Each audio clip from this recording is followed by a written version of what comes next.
Let's talk for a couple minutes about the oxidation of aldehydes and ketones. So when we're doing an oxidation here, we're oxidizing carbon, which means we're either increasing bonds to electronegative atoms, such as oxygen, or decreasing bonds to electropositive elements, such as hydrogen. And we're actually doing both in the oxidation of an aldehyde. So aldehydes can, we have two bonds to oxygen to begin with, and in our oxidation, if we're doing an oxidation, adding some sort of oxidizing agent there, then we are adding a third bond to oxygen. And so we're increasing bonds to electronegative atoms, and we're no longer bonded to this hydrogen. We're decreasing bonds to positive atoms. And just it's not a bad idea to do a quick review of oxidation states of carbon. Remember how to calculate the oxidation state of a carbon?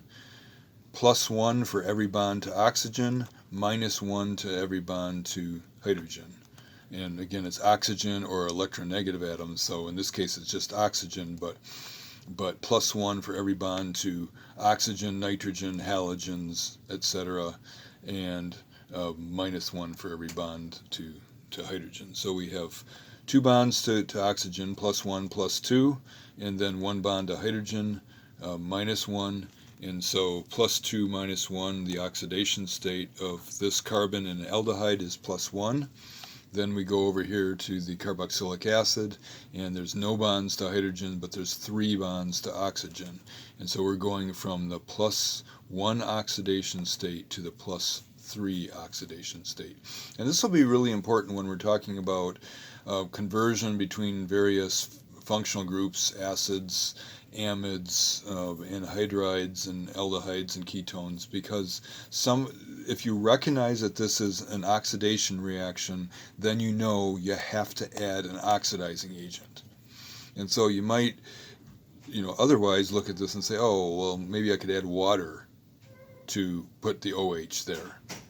And the answer to that is no. And if you learned first semester that water is not an oxidizing or a reducing agent, then it's going to require something other than water to do that conversion. And any strong oxidizing agent will do this transformation. So a couple of them would be permanganate or chromium trioxide, or dichromate, or even nitric acid is used to do this oxidation there.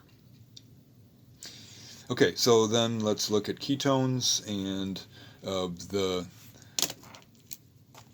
in the oxidation of aldehydes, this hydrogen is removed, and in the oxidation of alcohols to aldehydes, initially we had 2 hydrogens on this same carbon, and so one of those hydrogens was removed in this oxidation. And we know that if it's a primary alcohol, PCC would or Des-Martin pyridinane would carry that reaction out.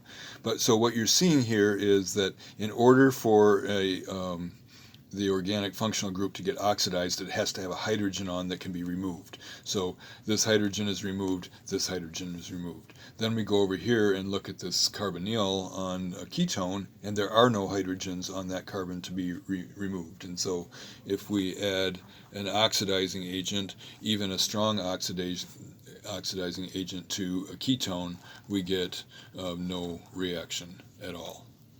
So ketones are not oxidized further, but aldehydes are oxidized to carboxylic acids.